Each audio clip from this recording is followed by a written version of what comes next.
नवी मुंबईतील वाशी परिसरात मसाजच्या नावाखाली सुरू असलेल्या वेश्या व्यवसायावर गुन्हे शाखेने धडक कारवाई करत 6 महिलांची सुटका केली आहे।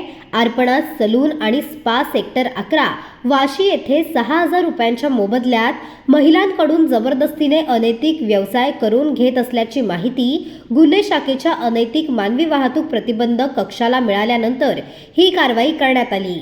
पोलिसांनी बनावट ग्राहक पाठवून परिस्थितीची खात्री केली। ग्राहकांच्या सांकेतिक इशाऱ्यावर छापा टाकला असता तेथे वेश्या व्यवसायासाठी ठेवलेल्या 6 महिला मिळून आल्या। घटनेत स्पाची महिला मॅनेजर असीमा रॉबिन घोष हिला अटक करण्यात आली असून तिचा साथीदार आणि मुख्य आरोपी नर आलम शेख हा फरार आहे। या दोघांनी संगनमत करून मसाजच्या नावाखाली महिलांना आणून त्यांच्याकडून जबरदस्तीने वेश्या व्यवसाय करून घेतल्याचा आरोप आहे।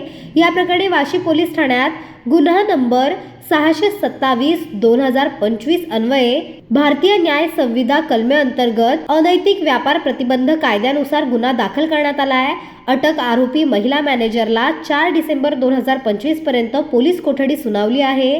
ही कारवाई नवी मुंबई पोलीस आयुक्तालयाच्या आदेशानुसार सहाय्यक पोलीस आयुक्त धर्मपाल बनसोडे यांच्या मार्गदर्शनाखाली करण्यात आली। ऑपरेशनमध्ये वरिष्ठ पोलीस निरीक्षक पृथ्वीराज घोरपडे, सहाय्यक पोलीस निरीक्षक योगेश देशमुख, पोलीस उपनिरीक्षक सरिता गुडे आणि त्यांच्या पथकाने सहभाग घेतला। पुढील तपास वाशी पोलीस ठाणे करत आहे।